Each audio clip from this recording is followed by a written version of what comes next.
Olá a todos, sejam bem-vindos a mais um estudo no canal Clamando no Deserto. Nesse momento nós vamos falar sobre 1 Coríntios capítulo 3, salvos pelo fogo, salvos como que pelo fogo. Logo mais iniciamos com uma oração, que Deus nos abençoe. Senhor Deus, pedimos a tua sabedoria, que o Senhor nos auxilie para falar sobre esse assunto. Livre-nos de todos os males, nós pedimos em nome de Jesus. Amém. Bom, o primeiro ponto que eu gostaria de colocar é que é difícil esgotar esse assunto, porque para esgotar esse assunto, acredito, para falar por completo, teria que verificar muitos detalhes. Então, a intenção foi buscar uma quantidade de coisas que nos auxiliasse ao máximo a comentar sobre esse texto de primeira carta de Paulo aos Coríntios. Eu acredito que aquela pessoa que venha assistir alguma coisa nesse canal sabe que eu não interpreto Paulo como um fim em si mesmo, né? Eu sempre considero Paulo como algo a ser analisado à luz de todo o contexto bíblico.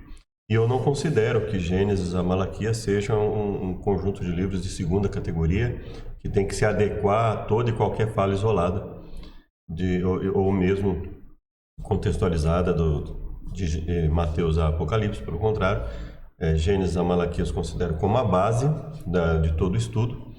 E Mateus a Apocalipse não podem contradizer Gênesis a Malaquias. Então, tendo isso em mente, nós vamos tentar conversar aqui sobre 1 Coríntios 3. Um ponto específico que é do que Paulo fala, né? Algumas coisas que ele fala talvez fizesse muito sentido para quem está ouvindo na época, mas com o passar do tempo fica muito mais difícil definir alguns detalhes, né, do assunto. Alguns simplificam demais e, por mais que não se queira dificultar o assunto, tem coisas em Paulo que é difícil saber exatamente o que ele quis colocar ali. Mas nós podemos dizer o seguinte: se ele colocar determinada coisa, isso é falso, isso é ruim, isso não pode ser, né? Isso contradiz o que Jesus falou, contradiz principalmente o que de Gênesis a Malaquias foi falado. E o próprio Jesus, teoricamente, ele teria se colocado como alguém que se sujeita aos livros de Gênesis a Malaquias, né? Que se sujeitou e que se apresentou como Messias, colocando dentro da sua autoridade a sua aceitação desses livros, né? Como nós comentamos em outros momentos. Então vamos lá? E eu, irmãos, aqui eu estou usando a Almeida Corrigida Fiel e a nova tradução da linguagem de hoje. Em alguns outros momentos eu usei a Corrigida Fiel e a nova versão internacional. Então aqui nós temos: e eu, irmãos, não vos pude falar como a espirituais, mas como a carnais, como a meninos em Cristo. Na verdade, irmãos, eu não pude falar com vocês como costumo fazer com as pessoas que têm o Espírito de Deus. Tive que falar com vocês como se fossem pessoas do mundo, como se fossem crianças na fé cristã. Com leite vos criei, e não com carne, porque ainda não podíeis, nem tampouco ainda agora podeis. Tive de alimentá-los com leite e não com comida forte, pois vocês não estavam prontos para isso, e ainda não estão prontos, porque vocês vivem como se fossem pessoas desse mundo. Porque ainda sois carnais, pois havendo entre vós inveja, contendas, dissensões, não sois porventura carnais e não andais segundo os homens? Quando existem ciumeiras e brigas entre vocês, será que isso não prova que vocês são pessoas deste mundo e fazem o que todos fazem? Quando alguém diz eu sou de Paulo, sou de Apolo, será que assim não estão agindo como pessoas desse mundo?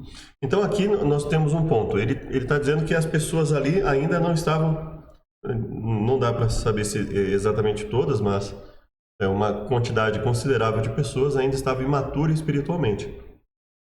Talvez não devesse estar, mas ainda estava imatura espiritualmente, precisava crescer. Então ele fala: estou falando como a meninos, né? Não estou falando como a espirituais, né? E ele coloca, né? Com leite vos criei, não com carne, porque ainda não podíeis, nem tampouco agora podeis. Então, quando ele fala assim que no passado ele criou com leite e não com carne, e não com alimento sólido, e ainda assim agora não posso, ou seja, o que dá a entender aqui é que eles já deveriam estar num nível melhor. Eles já foram alimentados com leite, eles já deveriam estar prontos. Mas ele fala: então vocês não estão prontos ainda, para serem alimentados com alimentos sólidos. Vocês precisam ser mais amadurecidos para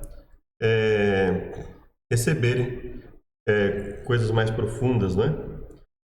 Ou seja, caso eles insistissem em não mudar, então, obviamente, eles não teria por que insistir nisso com eles, né? Então, nós estamos vendo aqui que ele está colocando eles contra essas pessoas contra a parede. Ele fala, olha, vocês precisam mudar, vocês estão numa situação difícil, né? Vocês ficam num partidarismo, eu sou de Paulo, sou de Apolo, né? Pois quem é Paulo? E quem é Apolo? Senão ministros pelos quais crestes, e conforme o que o Senhor deu a cada um.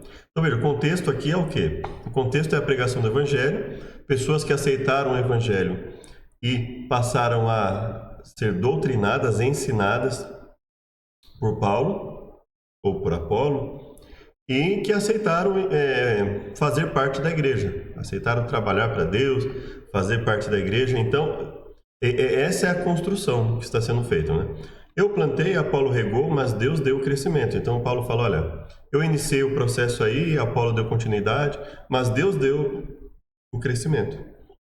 Por isso, nem o que planta é alguma coisa, nem o que rega, mas Deus que dá o crescimento. Ele falou, olha, então o foco não é o que planta ou o que rega, ou seja, não são as pessoas que passam por vocês no processo de desenvolvimento, não são elas o foco.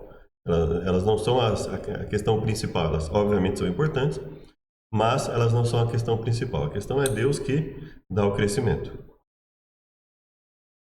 Ora, o que planta e o que rega são um, mas cada um receberá o seu galardão segundo o seu trabalho.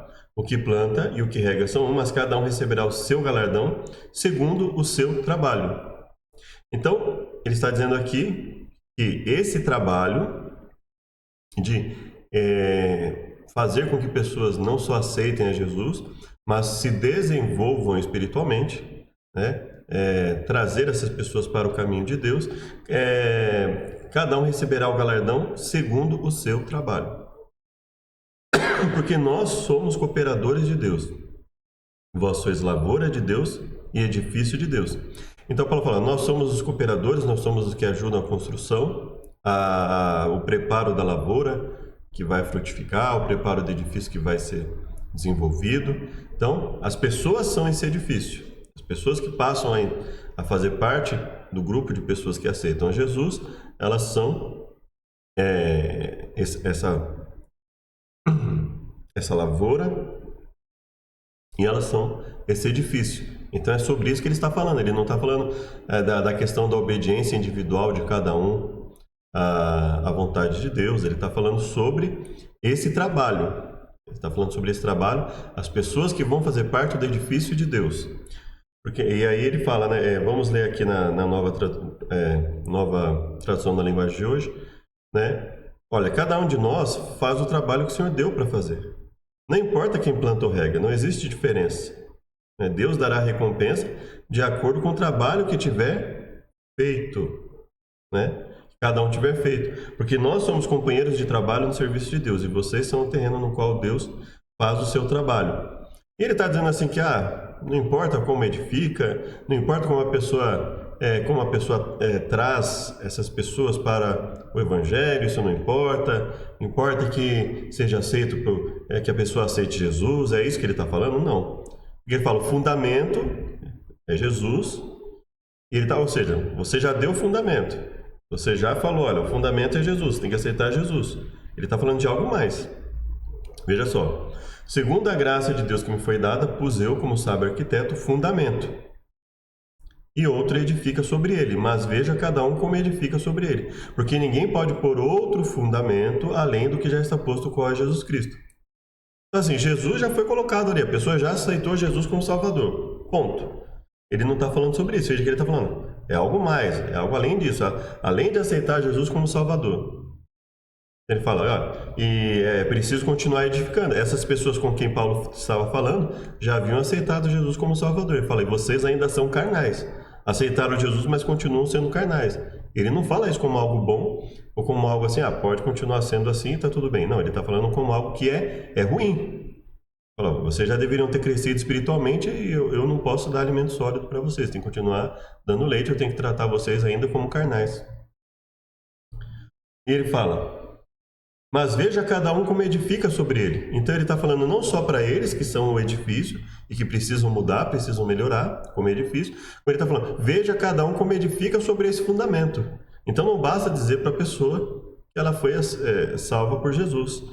É preciso edificar sobre o fundamento. E edifício são as pessoas falando, cuidado com quem você coloca, com quem você vai trazer para ser parte desse edifício. Cuidado com a qualidade das pessoas que você vai trazer para fazer parte desse edifício. Não é? Vocês são também o edifício de Deus. Usando o dom que Deus me deu, eu faço o trabalho de um construtor competente. Põe um alicerce, o outro constrói em cima dele. Porém, cada um deve construir com cuidado. Porque Deus já pôs Jesus Cristo como único alicerce. Nenhum outro pode ser colocado. Aí vem o ponto em questão aí, né? E traz muita dificuldade, polêmica, né? Se alguém sobre esse fundamento formar um edifício de ouro, prata, pedras preciosas, então olha o contraste. Ouro, prata, pedras preciosas, madeira, feno, palha. Se alguém sobre esse fundamento formar um edifício, e ele fala de quem? Quem é o edifício? Vós sois lavoura de Deus e edifício de Deus. Então o edifício de Deus a que ele está se referindo aqui são pessoas. Ele fala, cuidado em como você edifica sobre esse fundamento. E aí ele está falando, ele acaba de falar sobre ter cuidado como edifica e ele vai falar sobre formas diferentes de edificar. Ele fala assim, olha, se alguém sobre esse fundamento formar edifício de ouro, prata e pedras preciosas, e logo depois ele fala de algo bem inferior, madeira, feno e palha. Se alguém sobre esse fundamento, ele fala, cuidado, veja como você edifica. Como é que você está edificando sobre esse fundamento? Ou seja, quem são as pessoas que vão fazer parte desse edifício? Porque o edifício que ele acabou de falar são as pessoas. Então, que tipo de pessoa você vai trazer para fazer parte desse edifício? E ele fala, se alguém sobre esse fundamento formar um edifício de ouro, pratas, pedras preciosas, madeira, feno e palha. Então, ouro, prata e pedras preciosas, pessoas que espiritualmente têm um destaque no sentido espiritual, não é de reconhecimento, não é de fama, não. Nós vamos ver aqui, a Bíblia coloca como palha, por exemplo, pessoas que vão ser destruídas por Deus, pessoas que não fazem a vontade de Deus. Então veja, né, nós estamos falando aqui sobre a qualidade de quem vai ser o edifício. Então quando você vai trazer pessoas para Cristo, quando nós vamos evangelizar pessoas, vão vir pessoas de toda a qualidade de pessoas, né? Então quem são? Ouro, prata, pedra preciosa, madeira, feno, palha. Ou seja, nós estamos falando, obviamente, de quê? Se edifício são as pessoas. Sobre a qualidade espiritual dessas pessoas. Não estamos falando sobre se elas são famosas ou não, se elas vão ter destaque no mundo cristão ou não, não. Nós estamos falando sobre a qualidade dessas pessoas. E aí, essas pessoas vêm assim, ele fala, cuidado como você edifica. Porque se essas pessoas se transformarem, elas vão ser cada vez mais preciosas. Elas vão ser como o ouro refinado no fogo. Né? Então, como elas vão ser? Então, nós estamos falando aqui sobre qualidade de pessoas. Ouro, prata, pedras preciosas, madeira, feno, palha. Não é apenas uma diversidade de dons, de talentos, não. Nós estamos falando aqui, ele está falando da questão espiritual dessas pessoas. Ele está falando de pessoas carnais que não podem mais ser carnais, que precisam ser espirituais. Então é sobre isso que ele está falando aqui, né? É sobre essa qualidade de pessoas, pelo menos assim que eu entendo, né? Não tem como colocar outra coisa aqui, porque o contexto é esse, né? Ele está falando da qualidade de pessoas carnais. Então nós estamos tendo aqui um nível de pessoas, a espiritualidade de pessoas. Então a pessoa que entra como palha, que é totalmente carnal, ela vai melhorando. E ela vai progredindo espiritualmente, né? A obra de cada um se manifestará. Na verdade, o dia a declarará, porque pelo fogo será descoberta. Então, Paulo está falando aqui sobre um dia específico em que a obra será descoberta. Então, ou seja, as motivações de cada um, o que fez com que cada um trouxesse essas pessoas, se realmente a intenção foi trazer essas pessoas para que elas se desenvolvessem, para que elas se tornassem espiritualmente cada vez mais preciosas, cada vez mais fortes, cada vez com uma comunhão cada vez maior com Deus.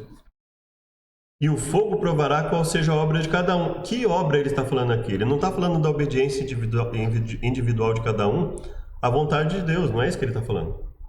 Porque ele, no verso 14 ele fala, se a obra de que alguém edificou nessa parte permanecer, esse receberá galardão. Se a obra que alguém edificou permanecer, esse receberá galardão. Ou seja, se no trabalho dele, nessa obra, pessoas realmente se desenvolveram espiritualmente, ele vai receber galardão. Se a obra de alguém se queimar, sofrerá detrimento, mas o tal será salvo, ou seja, aquele que edificou, todavia, como pelo fogo. É isso que ele está falando aqui. Então ele fala, se a obra de alguém se queimar, sofrerá detrimento, mas o tal será salvo, todavia, como pelo fogo. Mas quem será salvo? A pessoa que trabalhou de qualquer jeito, a pessoa que edificou de qualquer forma, é essa pessoa que Paulo está falando que vai receber, que vai se salvar como que pelo fogo? Bom, vamos ver que ele mesmo vai colocar aqui, né? Não sabeis vós que sois o templo de Deus e que o Espírito de Deus habita em vós? Ou seja, o grupo, ele está falando para o grupo que é carnal aqui, ele fala, vocês não sabem que vocês são o templo de Deus, que o Espírito de Deus habita em vocês? Ou seja, ele está considerando, o Espírito vai habitar em quem? Em quem voluntária e rebeldemente faz de forma rebelde, voluntária, deliberadamente, contra a vontade de Deus? É óbvio que não. Essas pessoas nunca serão o templo de Deus. Isso a Bíblia diz assim, abertamente. Essas pessoas não podem ser. Então, obviamente, ele não está falando aqui, ele não está considerando que essas pessoas como rebeldes. Ele está considerando, olha, isso pode não ter sido. Ele considera, aliás, que, olha, eu até entendo que isso entre vocês não tenha sido um ato de rebeldia, mas vocês estão se comportando como pessoas carnais. Então ele está dando a chance dessas pessoas e ele está considerando que essas pessoas, no erro que elas cometeram, elas estão sendo sinceras. Obviamente ele não está falando que um grupo de rebelde aqui é templo de Deus e que o Espírito de Deus habita nessas pessoas, né? Isso contraria aquilo que ele mesmo fala, que ele fala nas suas cartas, né? Então ele está considerando que essas pessoas que são o templo de Deus são pessoas sinceras ali, que estão ali. Está falando com pessoas ali que ele considera que sejam sinceras. E aí ele fala assim, se alguém destruir o templo de Deus, Deus o destruirá, porque o templo de Deus que sois vós é santo. Então ele fala, se a pessoa nesse trabalho de edificar, de trazer pessoas para a causa, para formar o edifício de Deus, ela não for cuidadosa, e isso causar a destruição do templo, ou seja, se por causa desse mau trabalho que essa pessoa fizer, as pessoas que ele trouxer, ele não prestar atenção no que essa pessoa esteja fazendo, ele não tomar cuidado nesse edifício, não retirar o material prejudicial, não procurar fazer isso, ainda que em alguns momentos ele não perceba. Por isso que Paulo fala do dia que será provado, ou seja, pessoas que talvez tenham sido vistas como pessoas valorosas e que não são, e que o dia vai mostrar, quando Deus mostrar o real caráter de cada um.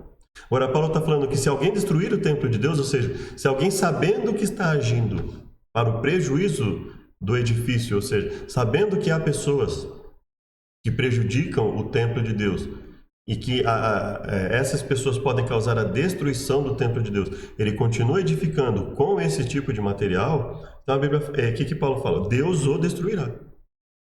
Não é?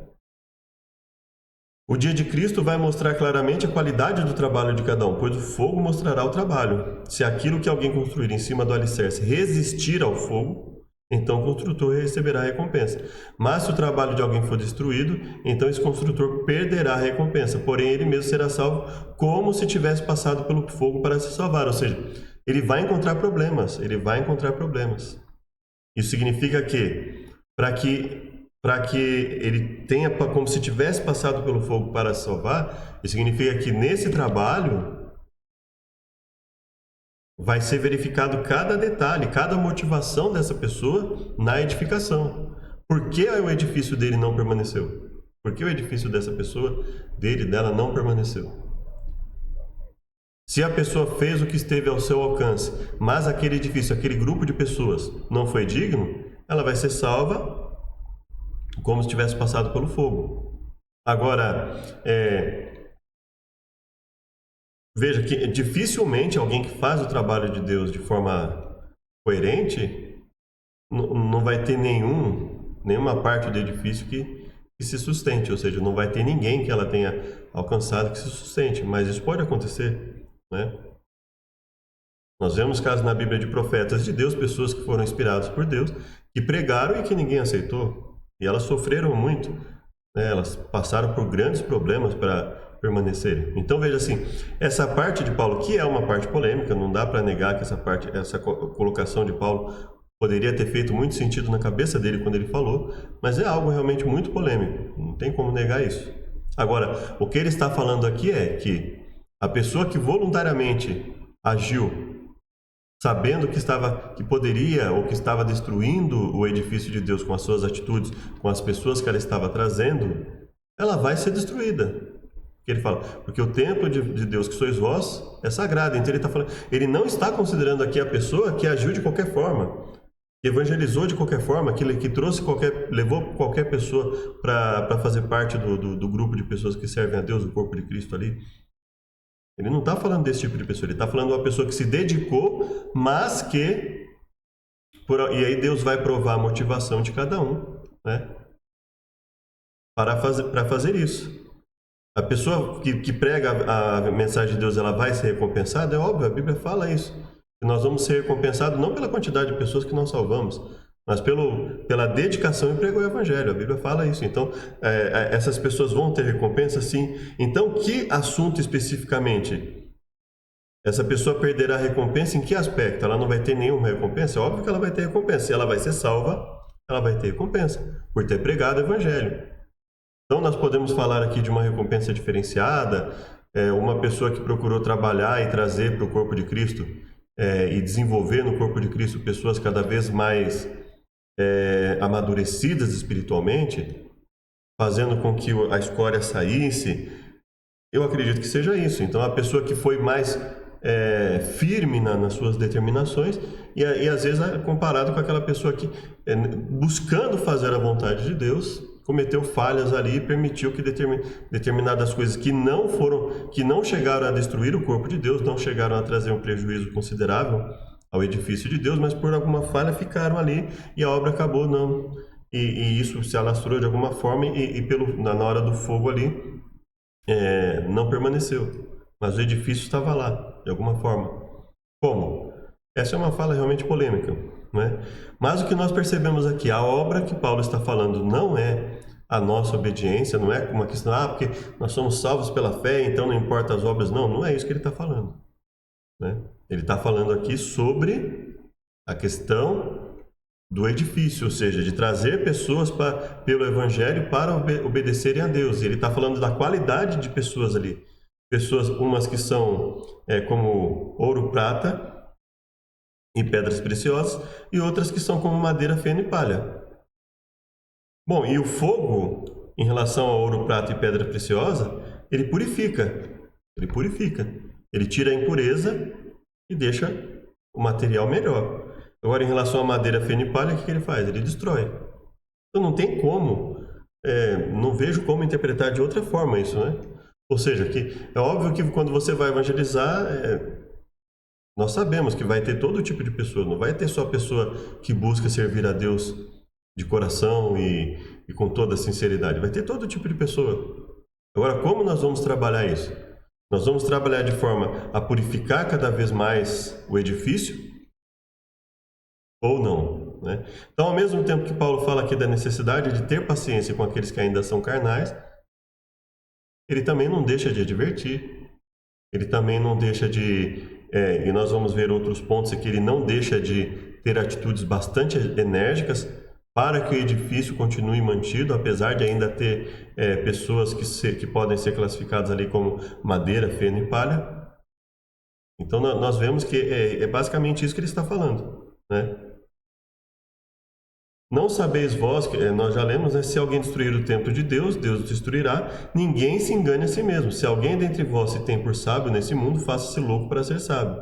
Porque a sabedoria deste mundo é loucura diante de Deus, porque está escrito: Ele apanha os sábios na sua própria estultice. E outra vez, o Senhor conhece os pensamentos dos sábios, que são vãos. Portanto, ninguém se glorie nos homens, porque tudo é vosso. Paulo, Apolo, Cefas, seja o mundo, a vida, a morte, presente, futuro, tudo é vosso. E vós de Cristo e Cristo de Deus. Vós quem? Vós aqueles que realmente ouvirem os conselhos e aceitarem, porque aqueles que ouvirem esse conselho e não aceitarem, ficarem em rebeldia, ele está falando que continua sendo de Cristo, continua, tudo é vosso. Não, é óbvio que nós vamos ver que ele não está falando isso.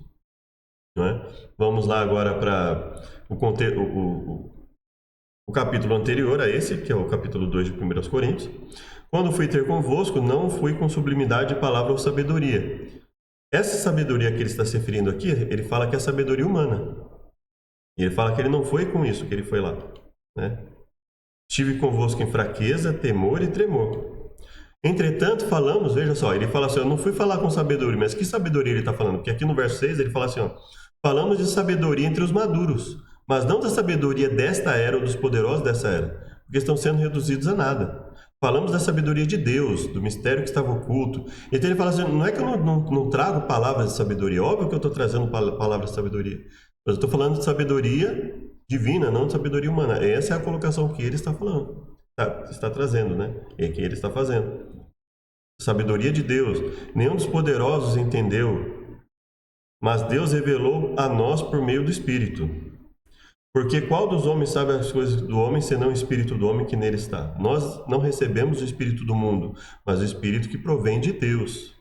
Quem é espiritual discerne todas as coisas, e ele mesmo por ninguém é discernido, pois quem conheceu a mente do Senhor? Nós, porém, temos a mente de Cristo. Então ele fala, quem é espiritual discerne todas as coisas. Então, uma pessoa que se torna espiritual, ela vai aprender a discernir entre o certo e o errado, ou seja, ela vai crescer espiritualmente. Mas não dá para, a gente não consegue ter só pessoas espirituais na igreja, né, em um grupo de pessoas, né? Quando a gente fala igreja, é grupo de pessoas que servem a Deus. Não tem como, né? A gente vai olhar as atitudes de cada um e aquilo que ficar evidente, a gente vai ter que trabalhar com aquilo de forma enérgica. Mas não dá para conhecer o coração de cada um, né? A mente de cada um, em todos os detalhes, né? Que os homens nos considerem como ministros, que os homens nos considerem como ministros de Deus, que eles considerem isso, e despenseiros do mistério de Deus. Além disso, requer-se dos despenseiros que cada um se ache fiel. Então ele fala, você tem que ter fidelidade naquilo que você está fazendo para Deus. É aquelas pessoas lá que no capítulo 13 ele fala que serão provados e salvarão como pelo fogo, ele fala, desde que elas sejam fiéis naquilo que elas fizeram, desde que Deus saiba que de repente faltou uma malícia aqui, malícia no bom sentido, no sentido de enxergar o problema que está acontecendo, faltou uma atitude melhor aqui ou ali, mas a pessoa, no geral, ela buscou ser leal, ela não foi rebelde, ela buscou fazer a vontade de Deus, buscou fazer o seu melhor, né? Pouco me importa ser julgado por vocês ou qualquer tribunal humano, embora em nada minha consciência me acuse, nem por isso justifico a mim mesmo, o Senhor é que me julga. Então, se ele sabe que o Senhor julga, então ele sabe que os critérios são de Deus, então ele precisa agir conforme os critérios que Deus determina para ele. Não julgue nada antes da hora, espere até que o Senhor venha. Ele trará a luz do que está oculto nas trevas e manifestará as intenções dos corações. Ele não está falando das atitudes evidentemente erradas, nós vamos ver isso no capítulo 5. Ele está falando, o Senhor manifestará as intenções dos corações. Veja que no capítulo 3 está falando assim, vai ter alguns que vão ter a obra perdida, que vão trabalhar e não conhecendo as intenções dos corações das pessoas, vai ter grupo que de repente daquela pessoa, vai ter grupo que vai permanecer, o edifício determinado. Então vamos pensar em grupos como edifícios, né? Então, determinado edifício que alguém construir, vai permanecer, mas no outro ponto ele não vai permanecer, aquela pessoa, né? Então você pode ter edifícios distintos, né? Então um grupo em que você tenha lá pessoas que realmente são ouro, prata e pedra preciosa, quando é queimado pelo fogo é purificado e se mantém, se torna ainda mais puro. E você pode ter pessoas em outro grupo que só sejam madeira, feno e palha, que quando queimados não sobra nada. Então o edifício não permanece, né? E eu, irmãos, apliquei essas coisas por semelhança a mim e a Apolo, por amor de vós, para que em vós aprendais a não ir além do que está escrito. Não vos ensoberbecendo a favor de um contra o outro. Porque quem te faz diferente? E que tens tu que não tenhas recebido? Se eu recebesse, por que te glorias como se não houveras recebido? Já estáis fartos, ricos, sem nós reinais, e quisera reinasseis para que também nós viéssemos a reinar convosco. É óbvio que ele está sendo irônico aqui, porque ele acabou de falar que essas pessoas são carnais, né? Porque me parece que Deus nos colocou a nós, os apóstolos, em último lugar, como condenados à morte, temo-nos tornado um espetáculo para o mundo, tanto diante de anjos como de homens. Não somos loucos por causa de Cristo, mas vocês são sensatos em Cristo. Não, nós somos loucos por causa de Cristo, mas vocês são sensatos em Cristo. Veja como ele está sendo irônico aqui. Nós somos fracos, mas vocês são fortes. Vocês são respeitados, mas nós somos desprezados. Está vendo como ele está sendo irônico aqui com essas pessoas? Até agora estamos passando fome, sede, necessidade, né? Tratados brutalmente, trabalhamos arduamente, quando somos amaldiçoados, quando abençoamos, quando perseguidos, suportamos, né? Até agora nos tornamos a escória da terra e o lixo do mundo. Porque ainda que tivesses 10.000 aios em Cristo, não terias, contudo, muitos pais. Admoesto, portanto, que sejais meus imitadores, por causa disso vos mandei Timóteo. Mas alguns andam ensoberbecidos, como se eu não houvesse de ter convosco. Mas em breve eu vou ter convosco, e se o Senhor quiser, então conhecerei não as palavras dos que andam ensoberbecidos, mas o poder. Por quê? O que ele está querendo dizer, não conhecerei as palavras, mas o poder? Ele acabou de falar aqui, ele sabe como são essas pessoas. Então ele sabe quais as palavras que elas estão falando. Então qual é o sentido aqui? Então conhecerei não apenas as palavras, porque as palavras ele já conhece, ele já sabe que eles são soberbos, ele já sabe como eles falam, como eles agem. Então ele fala, não conhecerei apenas as palavras dos que andam ensoberbecidos, mas também o poder. Porque o reino de Deus não consiste em palavras. Aí por que ele falou tanto? Então, por que ele se preocupa em falar tanto sobre o reino de Deus? Né? O que significa? Então ele fala, qual é o sentido que eu entendo aqui como coerente? Porque o reino de Deus não consiste apenas em palavras, mas também e principalmente em poder. Que quereis? Irei ter convosco com vara ou com amor e espírito de mansidão? Veja que ele está falando que ele foi até eles não com palavras humanas, sabedoria humana, mas com palavras de sabedoria divina e em poder de Deus. E é esse o que ele considera como reino, ou seja, ele está apresentando o reino de Deus já para que nós vivenciemos aqui, para aquelas pessoas e aplicando para nós, para que se vivencie o reino de Deus nesse mundo já, já se vivencia a vontade de Deus, a vontade que Deus espera de cada um. E então ele fala, o reino de Deus não consiste apenas em palavras, mas também e principalmente em poder. Que quereis? Eu irei ter convosco com vara ou com amor e espírito de mansidão? Ele está advertindo essas pessoas. Ele não está dizendo aqui que é natural que uma pessoa perceba que o reino está com madeira, feno, palha, e que essas pessoas espiritualmente não queiram progredir, essas pessoas não queiram ir para frente, que as atitudes delas sejam evidentemente ruins e que a igreja tem que aceitar e está tudo bem, que a igreja, que eu digo o grupo de pessoas ali que está buscando servir a Deus tem que aceitar isso, está tudo bem porque é salvo pela fé. Não, está longe disso que ele está falando aqui, né? E por fim, na parte que nós estamos falando de Paulo, veja o que ele fala em 1 aos Coríntios 5. Geralmente se ouve que há entre vós fornicação e fornicação tal, que nem ainda entre os gentios se nomeia, como é haver quem possua a mulher de seu pai, estáis ensoberbecidos, e nem ao menos vos entristecestes, por não ter sido dentre vós tirado quem cometeu tal ação. Então veja, ele fala que eles são ensoberbecidos, eles se acham os ricos, os poderosos, que não passam por problema algum, os fortes, sendo que eles não são nada disso. Fala que eles são carnais porque eles ficam com essa... porque eu sou de Paulo, eu sou de Apolo, como se ele não especifica qual foi o problema exato que surgiu ali, mas ele fala que aquilo estava causando um grande prejuízo, né? Essa imaturidade que ele enxergou ali. E agora ele fala, olha, vocês estão permitindo coisas absurdas, coisas horrendas na igreja. Então veja que ele fala assim, quando ele fala lá de não julgar antes do tempo, ele fala da intenção do coração, mas ele não está falando de atitudes evidentes aqui. Veja que ele não está falando assim, você vai ver uma pessoa fazendo tudo errado, mas você não sabe a intenção do coração. É lógico que sabe. E aqui em 1 Coríntios 5 ele está deixando isso muito evidente. É óbvio que se você está vendo uma pessoa agir assim, assim, assado, é óbvio que, assim, e você deixa, é lógico que você está ensoberbecido, você está levando essas pessoas para o caminho errado, você está prejudicando a igreja inteira com isso.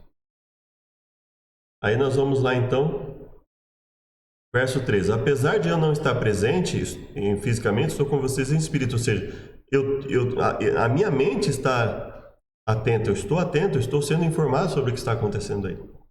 E já condenei aquele que fez isso como se estivesse presente. Então eu já estou condenando como se eu estivesse aí, ou seja, vocês não precisam esperar que eu esteja aí.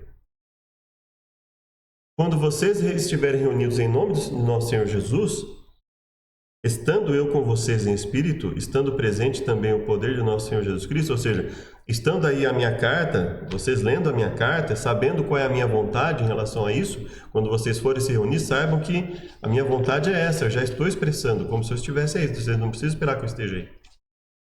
Entreguem esse homem a Satanás para que o corpo seja destruído e seu espírito seja salvo no dia do Senhor. Ou seja, o que é entregar a Satanás para que o corpo seja destruído? Ele está falando para acabar com essa pessoa? Não, ele está falando para removê-la do corpo de membros. Ou seja, retire, deixe ele viver a sua própria afastado, não entender que ele não está fazendo parte do corpo de Cristo. Para quem sabe, ele se arrependa. É isso que ele está falando. Para que o corpo seja destruído e seu espírito seja salvo. Para que haja chance dessa pessoa se salvar. Ele está usando uma hipérbole aqui. Não é boa a vossa jactância. Não sabeis que um pouco de fermento faz levedar toda a massa? Limpai do fermento velho, para que sejais uma nova massa. Ou seja, o que é ser limpado do fermento velho para que seja uma nova massa? Ele está falando agora, vocês têm que agir, começar a agir com maturidade, vocês têm que começar a chamar o pecado pelo nome, agir com firmeza diante de pessoas que agem assim. Por isso façamos a festa não com fermento velho, nem com fermento da maldade e malícia, mas com os ázimos da sinceridade e da verdade. Então ele fala assim, não é para festejar esse tipo de atitude na igreja, é para agir com rigor com esse tipo de atitude. Livrem-se do fermento velho, celebremos a festa não com fermento velho. E aí ele diz, já lhes disse por carta que vocês não devem se associar com pessoas imorais. Com isso, não me refiro aos imorais desse mundo. Não estou falando da pessoa que já está nesse mundo, que a gente tem que evangelizar, que não conhece a palavra, etc. Não estou falando de não ter nenhum tipo de atitude. Que você não pode vender um produto, você não pode prestar um serviço para essas pessoas, né? Então, ele fala, não é nisso, não é com isso, a isso que eu estou me referindo necessariamente. Ele fala, nem aos avarentos, ladrões ou aos idólatras. Se assim fosse, vocês precisariam sair do mundo. Não dá para conhecer todo mundo, não dá para conhecer o coração de todo mundo, né?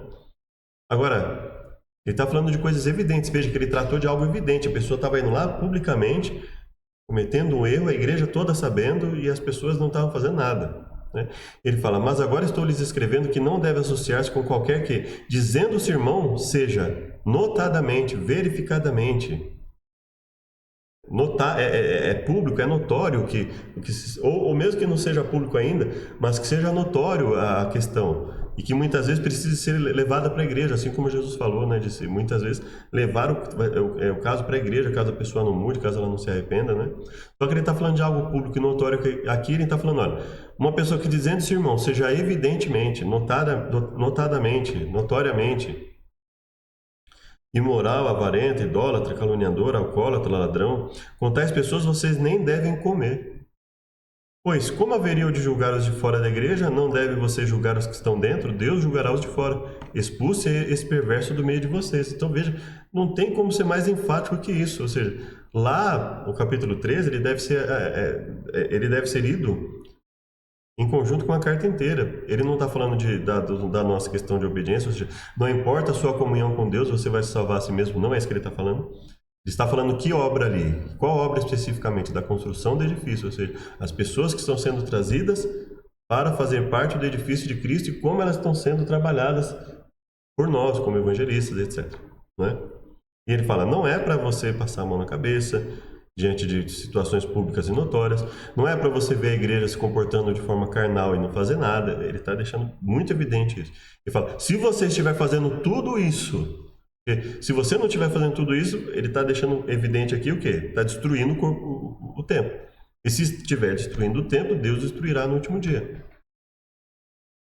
Então ele fala, não é para vocês fazerem isso. Ele não entende que cuidar da igreja, que cuidar da edificação, seja passar a mão na cabeça, de todo tipo de erro. A pessoa está em rebeldia, a pessoa sabe que está errado e continua fazendo. Ele está falando, não é isso que eu estou colocando, né? Mas se a pessoa tiver, e ele fala, o despenseiro tem que ser fiel. Então ele fala, a pessoa que estiver fazendo o trabalho de forma leal, não estiver fazendo de forma, não fará as obras do Senhor relaxadamente, de forma descuidada, isso é bíblico, né? Isso, quando eu falo bíblico, eu estou me referindo o quê? A base para tudo isso de Gênesis, de Mateus a Malaquias, que é o quê? Mateus, Apocalipse, o que é o quê? Gênesis a Malaquias, está lá, dizendo para não fazer a obra do Senhor relaxadamente, né? E aí nós podemos posteriormente falar sobre isso. Mas veja, então ele está dizendo assim, olha, se você está trabalhando de forma leal, honesta, sincera, mas por algum motivo o edifício que você, ou um dos edifícios que você construiu, não permanecer, em relação a isso você não vai ter o galardão, ou seja, que a única forma de entender isso de forma coerente é o quê? Qual seria o galardão? Se você já vai estar salvo, se nós vamos estar salvos, ou seja, o galardão a que ele está se referindo não é a salvação. Qual é o galardão de quem evangeliza? Quando eu evangelizo um grupo de pessoas, eu quero que essas pessoas estejam salvas também. Então, ou seja, não vai ter o galardão, ou seja, não vai ter como prêmio aquelas pessoas salvas com você. Não, eu não vou ter como prêmio aquelas pessoas salvas comigo. É a única forma que eu consigo enxergar de ler todo, e veja, eu não estou falando nem todas as cartas de Paulo, de ler a carta de Paulo aos Coríntios, a primeira carta de Paulo aos Coríntios, de forma coerente com tudo que ele diz no restante da carta. Qual seria o galardão ali? O galardão que eu enxergo ali. Ou seja, se o edifício vai estar destruído, mas a pessoa vai ser salva, mas não vai ter o galardão, ou seja, qual é o galardão? A que galardão que ele está se referindo ali? Não é a salvação, não é a obediência, não tem nada a ver com obediência. A pessoa vai ser salva eternamente, ela vai ficar pela eternidade, olha lá alguém falando, tá vendo? Olha lá, não vai ter o galardão, né? Vai ficar eternamente ali vivendo num nível inferior lá no céu. Não é isso. Paulo fala constantemente que ele tem angústia para que as pessoas estejam salvas. Então, se um edifício não permanece, o que significa? E se o edifício são as pessoas que nós evangelizamos, o edifício que permanece é o quê? Quando pessoas permanecem, quando Deus prova aquilo, nós percebemos vamos perceber naquele dia que daquelas pessoas que nós evangelizamos vai ter pessoas salvas. Esse vai ser o nosso galardão. O que é o galardão? O nosso prêmio, ou seja, ter a felicidade de ver que as pessoas que eu evangelizei foram salvas. Agora, não ter o galardão naquele contexto ali, o que é o edifício? O edifício são as pessoas. Se tiver só madeira, feno e palha ali, o que vai acontecer quando o fogo do Senhor provar? Veja que ele está usando um simbolismo ali, né? Se eu tiver só madeira, feno e palha e o fogo passar por ali, aquelas pessoas vão se perder. Mas se eu fiz o meu trabalho de forma leal, se eu busquei ajudar aquelas pessoas, veja, nós estamos começando a harmonizar os textos, né, enxergar o que Paulo falou ali e não vejo como fazer diferente disso, né? É o quê? O que ele está falando ali? Está dizendo que, olha, o galardão se tiver ali ouro, prata e pedras preciosas, elas vão ser purificadas, mas o edifício permanece. Ou seja, dentre as pessoas que você trabalhou com elas, você vai ter pessoas salvas. Esse vai ser o galardão, ou seja, o prêmio de ter pessoas salvas ali, junto comigo, que eu evangelizei. Porque é óbvio que nós não vamos ficar impassíveis ali, nós vamos ficar tristes em saber que de repente nós nos dedicamos a pessoas que pareciam que estavam ali sendo leais a Deus e não estavam, né? E essa é a tristeza. Muitas vezes a alegria, Paulo fala dele gemer, dele sofrer por causa das pessoas, etc, né? Então esse é o único galardão que faz sentido no contexto de Paulo. Ele não é assim, você pregou, mas as pessoas para quem você pregou não foram salvas. Então você vai ser um cidadão de segunda classe lá no céu. Isso aí não faria sentido, não existe essa questão na Bíblia, né? Então, nós podemos até dizer, sim, com certeza, que haverá ali no céu, que pode haver hierarquias ali no céu, né? Agora, se ele está dizendo que a pessoa que destrói o templo de Deus, Deus a destruirá, que tem que ser fiel, que se não for fiel, não faz parte do bom dispenseiro. Ele não está dizendo que o mau dispenseiro vai para o céu, porque vai ser salvo, porque o mau dispenseiro ele vai se perder. O mau dispenseiro ele vai prejudicar a igreja, ele vai trabalhar para a destruição. A pessoa que vê isso aqui publicamente acontecendo, ele está dizendo, não é para permitir. O líder que vê isso, ele não pode permitir, ele tem que ser rígido com o que está acontecendo ali. Então esse é o contexto que ele está colocando. É isso que é ser um bom dispenseiro. Agora, se apesar disso, veja, se esse bom dispenseiro que fez a vontade de Deus, e mesmo assim a obra dele mas ele vai ser salvo como que pelo fogo, ou seja, Deus vai realmente analisar os motivos que levaram a isso, se ele realmente não teve comprometimento com isso, ou seja, se de repente a pessoa falhou em algum ponto, mas ela foi não foi por má fé, não foi por rebeldia, mas a pessoa, via de regra, buscou fazer a vontade de Deus, buscou ser um bom despenseiro, buscou ser fundamentou em Cristo e buscou fazer um bom edifício, trazer pessoas e buscar elevar a qualidade espiritual dessas pessoas, né? Então essa é a única forma que eu enxergo ali ou seja, a pessoa foi leal, de repente cometeu algum erro ou não, mas que não foi por rebeldia, não foi por má fé, não foi por maldade, e ela vai ser salva como que pelo fogo, né? Então esse seria o ponto aqui. E para quem quiser continuar, né, a leitura, está aqui clamando no deserto, salvo como que pelo fogo, né? E aqui eu coloquei várias passagens, aqui eu coloquei Mateus 5, né? Todas as passagens estão lá acima na publicação, se você quiser. Aqui é Mateus, por exemplo, né? Em que Jesus fala, né? Para que veja as vossas boas obras e glorifique o vosso Pai que está no céu. Então, a obediência ela tem que ser uma métrica, uma regra para o cristão. Muitas pessoas vão dizer que isso aqui, Jesus falou isso aqui porque ele estava vivendo sob a lei. Essas pessoas, geralmente, elas consideram os livros de Gênesis a Malaquias como livros de segunda classe. Ou seja, elas não consideram a Escritura como palavra de Deus, mas elas consideram, a maioria das pessoas consideram que tratam Paulo como se fosse o mestre. E Jesus, assim, o que Jesus falou foi um estágio intermediário ali que muitas vezes só valeu para os judeus, né? Só vale para todo mundo quando Jesus fala contra o sábado, por exemplo, né? E vale para todo mundo, mas aqui, por exemplo, não, ele não tinha morrido ainda, né? Então veja, não existe isso, né? Não tem como você dissociar, ele está sendo bem específico aqui, né? Até que o céu, e eu tenho um vídeo sobre isso, né? Até que tudo se cumpra, em que eu comentei bastante, né, sobre esse texto aqui. E ele fala, até que o céu e a terra passe, nenhum jota, nenhum i ou um tio passará da lei, nenhum traço, sem que tudo seja cumprido. E ele fala, qualquer que violar um desses mandamentos, por menor que seja, assim ensinar aos homens, será chamado menor no reino dos céus. Então, a pessoa que voluntariamente, ainda que seja o menor dos mandamentos, se ela voluntariamente ensinar errado, se ela construir o edifício de Deus baseado em falso ensino, que ela saiba que está errado, e ela leva a pessoa ao erro, a permitir que essa pessoa continue no erro, por menor que seja o erro, se isso for resultado de uma atitude voluntária, então veja, vai ser chamado menor em que sentido? Ela vai se perder. E como é que a gente sabe disso? Vamos ler aqui, aquele porém que os cumprir e ensinar será chamado grande no reino dos céus. Eu vos digo, se a vossa justiça não exceder a dos escribas fariseus, de modo nenhum entrarei no reino dos céus. E lá em Mateus 23, ele vai falar assim, olha, vocês têm que ouvir o que os escribas fariseus falam, sim. Só que vocês não podem agir como eles agem, porque eles falam e não fazem. Ele está dizendo, de modo algum entrarei no reino dos céus. Então, se a minha justiça for igual à dos escribas e fariseus, então não vou entrar. Então significa que a justiça dos escribas e fariseus não os habilitava para entrar no reino dos céus. Ou seja, eles não estavam sendo leais, não estava sendo resultado de uma fé verdadeira. Então eles não tinham fé verdadeira em Deus, porque as obras deles mostravam isso. Eles não tinham fé verdadeira, eles não estavam buscando obedecer a Deus. E Jesus deixa claro, se a vossa justiça não exceder, e aí as pessoas falam assim, a justiça aqui é Jesus. Não, ele está falando da obediência. O verso 19, o verso 17, o verso 18, tudo aqui está caminhando para o quê?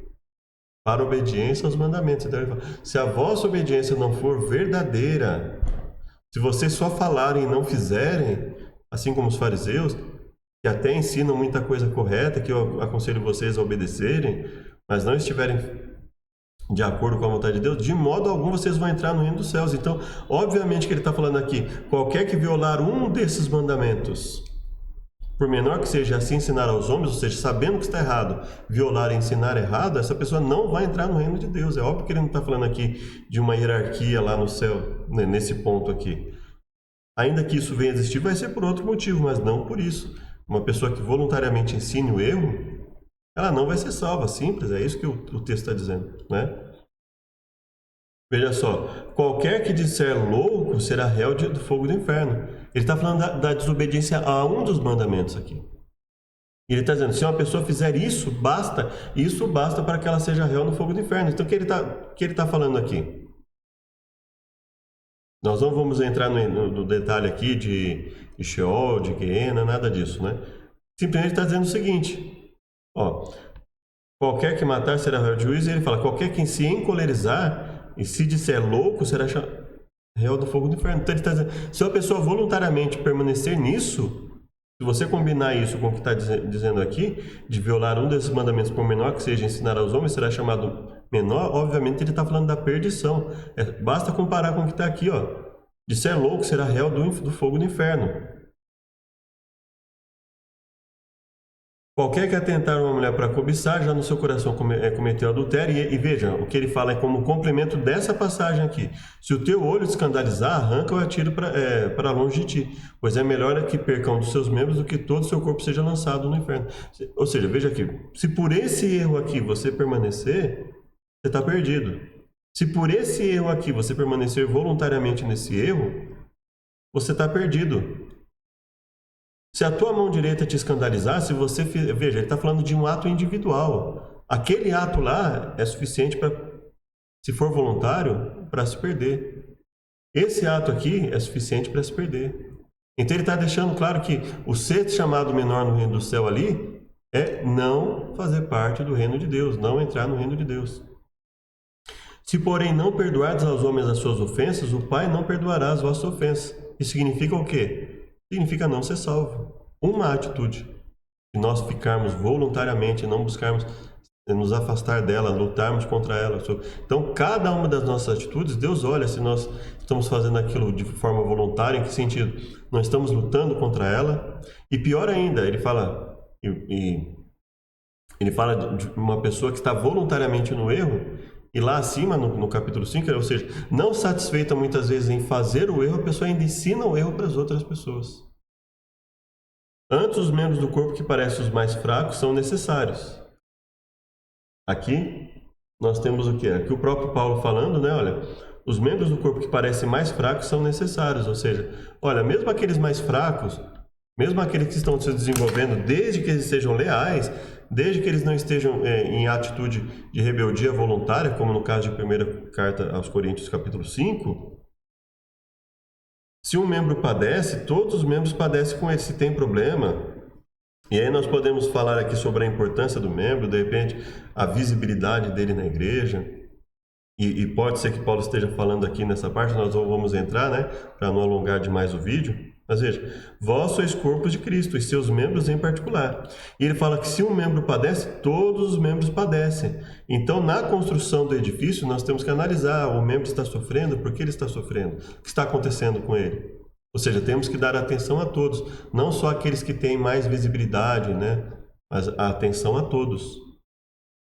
E nesse trabalho de dar atenção a todos, cuidar de cada membro, entender que cada membro que sofre faz parte, a igreja toda padece com ele. Ou seja, o que é esse padecer? É o padecer por uma pessoa que está sofrendo, mas que está lutando contra o eu? Ou o descaso por uma pessoa, diante de uma pessoa que está lá, como em 1ª carta aos Coríntios 5, capítulo 5, em que uma pessoa está voluntariamente, publicamente, deliberadamente está fazendo o erro, a igreja está vendo, a pessoa sabe que está fazendo o erro e não está nem aí. Veja que não é isso que ele está falando. Então aqui veja, nós temos que ver aqui, o que ele está falando aqui. Se ele estiver falando sobre algo contrário que está lá, então é um problema para a própria harmonia do livro dele. Mas veja, o que parece aqui, o que ele está falando aqui. Ele está falando, olha, tem pessoas na igreja que têm mais visibilidade, outras não, umas que são mais simples, umas que ficam ali na delas e tal, mas todas buscam fazer a vontade de Deus. Pessoas que às vezes espiritualmente elas caem, mas buscam se levantar. Ele não está falando aqui sobre o pecador voluntário que não quer saber de nada, e a igreja vai lá e fala com ele. Não é esse tipo de pessoa. Ele fala, a igreja sofre. Então, quando nós vamos construir o edifício, todo esse cuidado deve ser feito. E se a pessoa tiver tido todo esse cuidado, e ainda assim o edifício dela não permanecer por algum problema, ela pode não ter o galardão de ter aquelas pessoas ali salvas, mas ela vai ser salva. Não tem como a gente imaginar ali que uma pessoa que voluntária e deliberadamente fez tudo errado, não se arrependeu, não buscou buscar a Deus ali. Olha, Senhor, eu agi errado, eu edifiquei, tratei as pessoas de forma errada ali, o edifício de Deus e tal. Não tem como dizer que essa pessoa vai ser salva. É contrário ao próprio ensinamento do próprio Paulo, né? Não estamos nem comparando ele, né? Nós comparamos ali com o que Jesus falou, e se ele tivesse dito algo diferente do que Jesus falou, ele já seria um falso profeta, um falso apóstolo, né? Aliás, assim, já coloquei num outro vídeo também que Paulo não foi apóstolo, né? Ele se considerava apóstolo no sentido assim de que, olha, eu faço tanto trabalho aqui, por que eu não posso também ter uma dedicação exclusiva, né? E etc. Mas em termos de autoridade, né, isso considerando que ele foi leal, que ele não foi hipócrita ali, quando ele foi ali no concílio de Antioquia, quando ele foi lá falar com Tiago, ele sabia que em termos de autoridade ele não tinha a mesma autoridade que os outros apóstolos. O que ele queria era trabalhar em relação a sua valorização como evangelista, como pregador, de poder trabalhar exclusivamente assim como os apóstolos, né? E tem gente que fala assim, ele foi o verdadeiro apóstolo, não foi Matias e etc, né? Então, assim, existe uma idolatria em relação a Paulo muito complicada no mundo cristão, né? Vamos ver aqui Jesus falando, nem todo que me diz Senhor, Senhor entrará no reino dos céus, mas aquele que faz a vontade do Pai que está no céu. E ele não está falando isso aqui, não, olha, depois da minha morte vai mudar a regra. Não, não existe isso, né? É uma invenção que as pessoas fizeram, né? Muitos me dirão naquele dia, Senhor, Senhor, não profetizamos em seu nome? Não expulsamos demônio, não fizemos maravilhas? Apartai-vos, nunca vos conheci. Afaste de mim vocês que só fazem mal. Todo aquele, pois, que escuta as minhas palavras e as pratica, todas elas, ou seja, todo aquele que busca fazer a vontade de Deus, vai ser assemelhado a um homem que construiu sobre a rocha e a construção permaneceu. Ou seja, aqui ele está falando da ação individual de cada um, da vida individual de cada um. Eu, buscando fazer a vontade de Deus, equivale a construir sobre a rocha a minha própria vida, né? E aquele que não faz a vontade de Deus, aquele que busca construir sobre areia. E aí ela ficou totalmente destruída. Então aqui, um que busca fazer a vontade de Deus está salvo, o que não busca fazer a vontade de Deus constrói sobre a areia, que é o quê? Ouve os ensinamentos e não vive de acordo com eles. Esse é destruição. Então é óbvio ali que, veja que Paulo não está falando ali sobre obra de cada um, porque senão ele estaria em flagrante contradição com o que Jesus falou aqui. Mas nós vemos ali que nesse caso em específico, o texto de Paulo não está falando de obras como a obra individual de cada um na sua comunhão com Deus, mas a obra que ele está se referindo ali é a construção do edifício, ou seja, a aglomeração de pessoas, levar cada vez mais pessoas a Cristo e administrar essas pessoas no corpo de Cristo. Porque Deus não nos chamou para a imundícia, mas para a santificação. Sem a santificação ninguém verá ao Senhor, né? Vossa santificação, que vos abstenhais da fornicação. Então ele fala, olha, a santificação é um processo em que cada atitude conta. A rebeldia em relação a toda e qualquer atitude, ela conta. Isso o próprio Paulo falando, né? Olha, que vos abstenhais da fornicação. Ele fala, sem a santificação ninguém verá ao Senhor. E tem cristão que ainda fala que não, ele vai ser salvo sim, mas ele só está falando que não vai ver o Senhor, pelo amor de Deus, né? Que cada um de vós saiba possuir o seu vaso em santificação e honra. E aqui o texto que nós comentamos já, né? Agora libertado... tá. Esse aqui vale a pena. Salvar-se-á, porém, dando à luz filhos, se permanecer com modéstia na fé, no amor e na santificação. Isso aqui Paulo está falando o quê? Olha, o trabalho de mãe é muito importante. Então ele está falando aqui para a mulher, né? Se dedicar a esse trabalho, né? Agora, libertados do pecado e feitos servos de Deus, tem como fruto a santificação e, por fim, a vida eterna. Se a santificação é para a vida eterna, a não santificação é para quê? Mas vós sois dele, em Jesus Cristo, o qual é feito por Deus sabedoria, justiça e santificação e redenção. Em nenhum momento ele fala de salvação sem santificação. Ou seja, quando ele fala sem a qual ninguém verá a Deus, qual é o sentido? De se perder, não tem outra forma, né? Purifiquemo-nos de toda a imundícia da carne e do espírito, de toda e qualquer imundícia, de cada imundícia, né? Santificação do espírito para obediência, elegido desde o princípio para a salvação. Apresentai agora os vossos membros para servirem à justiça para santificação. E aí nós temos aqui alguns que nós colocamos a respeito do feno, né? Aqui você pode ler a respeito da questão do feno, né? Ficaram pasmados e confundidos, e o feno dos telhados e o trigo queimado antes. Olha só. Por isso os moradores delas, com pouca força, ficaram pasmados e confundidos. Eram como a erva do campo, hortaliça verde, o feno dos telhados, o trigo queimado, antes de amadurecer. Ou seja, ele está associando isso aqui, a ficar pasmado e confundido. Pouca força. Por isso seus moradores de pontos de pouca força andaram atemorizados e envergonhados. Tornaram-se como a erva do campo, relva verde, feno dos telhados, trigo queimado antes da seara. Ou seja, indignos. Nós estamos falando aqui de pessoas que não buscaram, né? Aí você tem aqui a questão da palha. Em alguns momentos que a Bíblia fala sobre aqueles que vão ser destruídos, ela fala assim: como se trilha a palha no monturo? Porque a mão do Senhor descansará nesse monte, mas Moabe será trilhado debaixo dele, como se trilha a palha no monturo. Vamos ver uma outra parte aqui. Aqui é Mateus, né? Queimará a palha com fogo que nunca se apagará, perdão. Recolherá no celeiro o seu trigo. Ele está falando dos salvos, né? Queimará a palha com fogo que nunca se apagará. Paulo está usando o simbolismo do fogo, e o próprio Jesus usou o simbolismo do fogo para quê aqui? Do trigo e palha. A palha é aquele que vai ser destruído, aquele que não fez a vontade de Deus, né? Serão,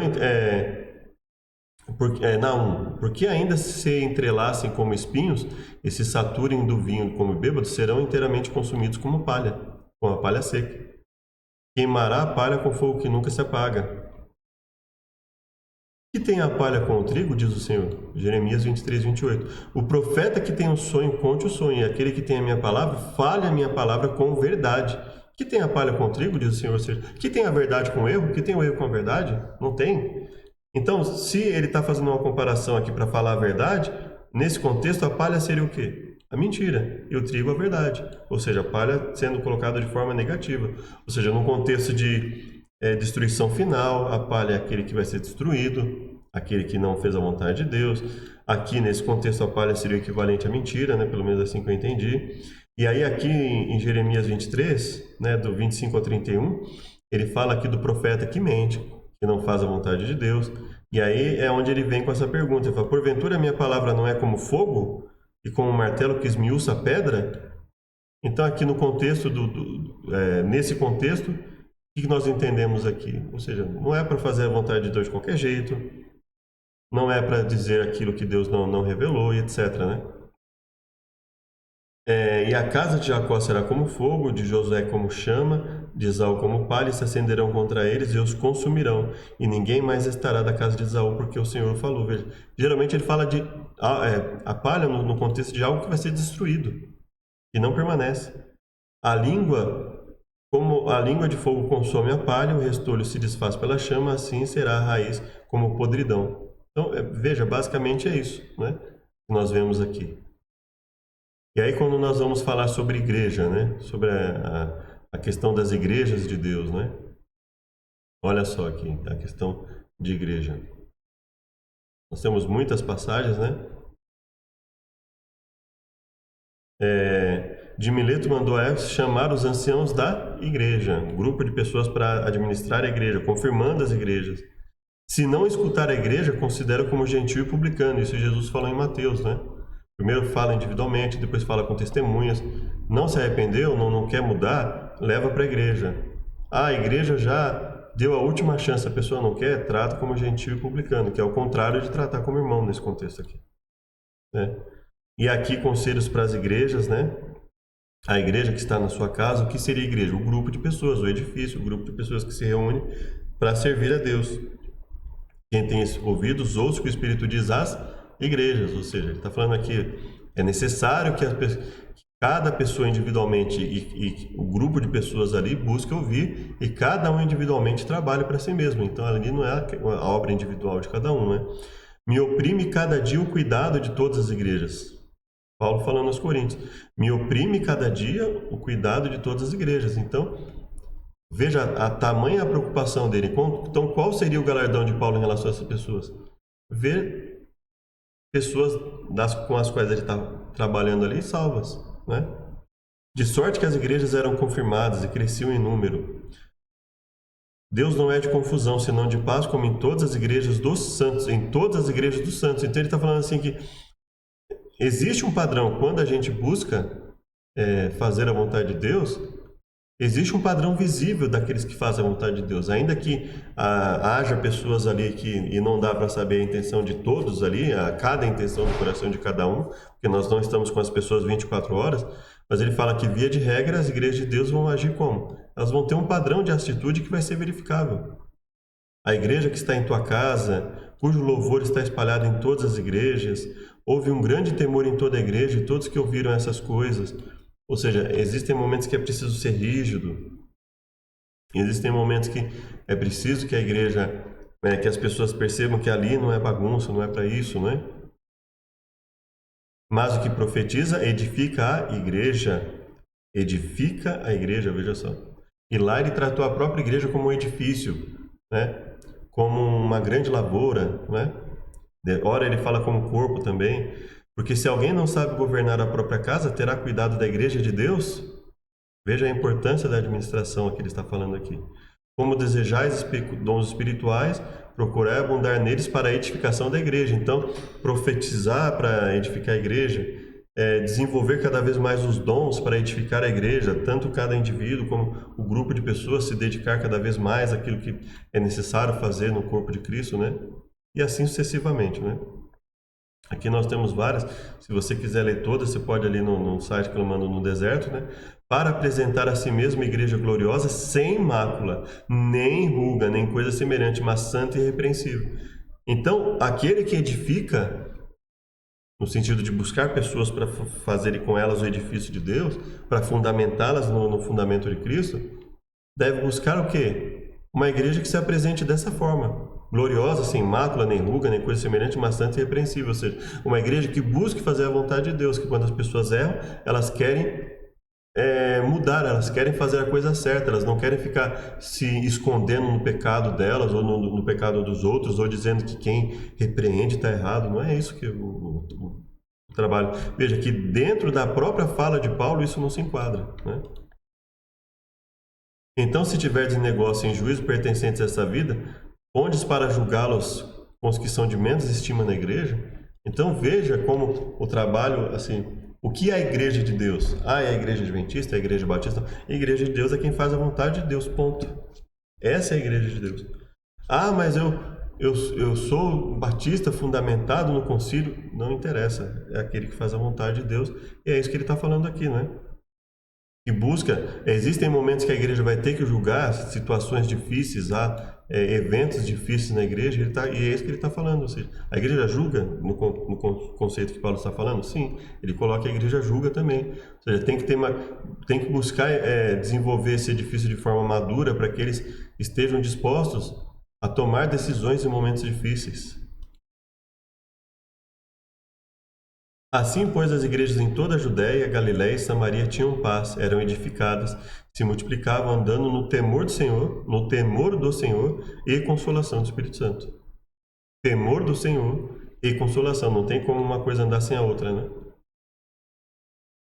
Há uns, pois, na igreja, primeiramente apóstolos, segundo lugar profetas, terceiro doutores, depois milagres, dons de curar, socorros, governos, variedades de línguas, ou seja, a boa administração é um edifício em que nós vejamos que as pessoas estão se desenvolvendo nesses aspectos, né?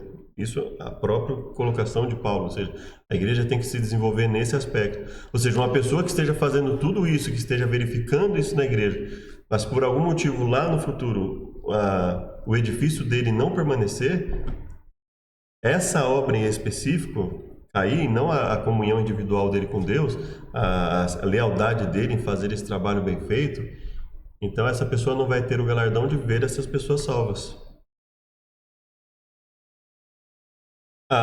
Sobre essa pedra edificarei a minha igreja, isso Jesus falando para Pedro, né? E as portas do inferno não prevalecerão contra ela, ou seja, essas pessoas vão se desenvolver, vão crescer espiritualmente. Ao que vencer, dali e comer da árvore da vida, vos constituiu bispos para apacentardes a igreja de Deus. As igrejas saberão que eu sou aquele que sonda os rins e corações, darei a cada um segundo as vossas obras. Segundo as vossas obras. Então eu não me perco por causa do que o outro fez, desde que isso não faça parte das atitudes evidentes, públicas e notórias que essa pessoa faz. Então eu não posso deixar os erros públicos e notórios passarem, mas eu não tenho como julgar toda a intenção do coração da pessoa. Então eu posso achar que a pessoa ali publicamente ela está agindo corretamente, mas de repente ela não está. Ela é madeira, é feno, palha, não permanece. E assim nós encerramos por hoje, né? E por fim, Apocalipse, conheça as tuas obras, que tem nome de que vives, mas está morto. Ou seja, as pessoas até acham que a pessoa, que aquele grupo é um grupo vivo espiritualmente, mas é um grupo que está morto. Agora, se isso for evidente, aí nós estamos diante de um grande problema, porque aí eu estou sendo conivente com o erro da pessoa, e eu estou vendo que a pessoa está em rebeldia e que ela não quer mudar. Agora, se for uma intenção do coração dela que não esteja evidente, que aparentemente ela esteja ajudando a fazer a vontade de Deus, então são coisas distintas. Então, espero que tenha ajudado na compreensão. Então, a obra aqui não tem nada a ver com a obediência individual da pessoa, não tem a ver com a comunhão individual. A obra aqui que Paulo está se referindo, como nós vimos aqui, é a edificação do corpo de Cristo, ou seja, é o ato de trazer pessoas e trabalhar com essas pessoas. Pelo que o próprio Paulo fala, nós vemos que esse trabalho deve ser contínuo, deve ser dedicado, deve ser leal. E se a pessoa estiver fazendo isso e ainda assim, ao final, o edifício que ela achou que tinha ouro, prata e pedras preciosas só tinha ali madeira, feno e palha, e aquilo vai ser destruído pelo fogo. Mas se ela buscou trabalhar de forma leal, ela vai ser salva como que pelo fogo. Ou seja, Deus vai provar ali, demonstrar a intenção dessa pessoa, que ela realmente foi leal. O que dá a entender que isso seria exceção. Ou seja, isso não seria regra.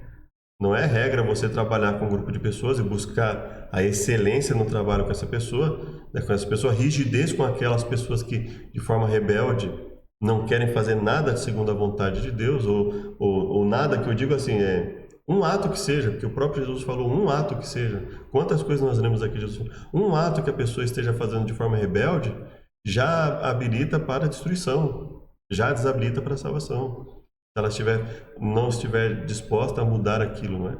Então nós vemos que quando nós primeiro, analisamos o contexto dentro do que ele está falando. Ele está falando ali o quê? Quais são as obras que essa pessoa está fazendo? A obra que ela está fazendo é o quê? É a construção do edifício. Aquele que, segundo o próprio Paulo coloca nos seus livros, e segundo o que o próprio Jesus falou, que nós vemos de Gênesis a Malaquias ali, a pessoa que individualmente não busca a Deus, ela vai ser destruída e ponto. Não significa, vai ter um que não buscou fazer a vontade de Deus, mas como era salvo pela fé, isso não existe. Isso é uma interpretação que os evangélicos desenvolveram, porque eles superestimaram a questão da salvação pela fé, né? E para eles a obediência não tem valor algum. E para mim é uma crença bastante confusa, né? E prejudicial. Principalmente quando a gente analisa o que Deus diz de Gênesis a Malaquias, né? Mas então basicamente o que eu entendo seria isso, né? Então as obras ali são a construção do edifício, são as pessoas, o galardão muito provavelmente ali está se referindo não vai haver as pessoas salvas, porque essa seria a questão. Se o edifício são as pessoas, se não sobrou nada ali do edifício, significa o quê? Não tem salvos dentro do trabalho que essa pessoa fez, né? Pelo menos não naquele edifício, né? Se dos vários edifícios que ela desenvolveu, não salvou ninguém, mas assim, pode ter salvo em alguns e outros não. Então, qual seria o galardão ali? O galardão seria o quê? Seria ter pessoas salvas. Então, eu trabalhei corretamente, não trabalhei para a destruição do corpo de Cristo, porque ele fala que quem trabalhar para a destruição será destruído. Então, basicamente, esse seria o galardão, seria as pessoas salvas. O não ter o galardão seria não ter dentre aqueles que trabalhou pessoas salvas, mas isso não teria nada a ver com alguma hierarquia que a pessoa teria lá no céu ou não, né? Ou seja, ela é salva como pelo fogo, mas não terá o galardão. O galardão evidente ali que nós temos é o quê? Porque o restante pertence a Deus, né? Mas qual é o galardão evidente que Paulo está trabalhando ali? Aquelas pessoas estarem salvas ou não. Então, ouro, prata e pedras preciosas seriam salvos. O edifício que permanece, né? Ou no fogo, madeira, feno e palha, é o que queima mais rápido. Agora, se ele está falando do edifício permanecer, né, pelo fogo, né? Só faz sentido o quê? Ouro, prata e pedras preciosas permanecerem ali, né? Ou seja, um edifício bem estabelecido. E o calor que queima o fogo, a madeira, o feno e a palha, o máximo que ele vai fazer é purificar as pedras que estão ali. Né? Então, espero que tenha auxiliado e que Deus nos abençoe. Convido você para uma oração final e nos próximos estudos, quem sabe a gente desenvolve melhor esse assunto também. Obrigado, Deus, por tudo que nos tem concedido. Peço que nos livre de todos os males e nos auxilie em nome de Jesus. Amém.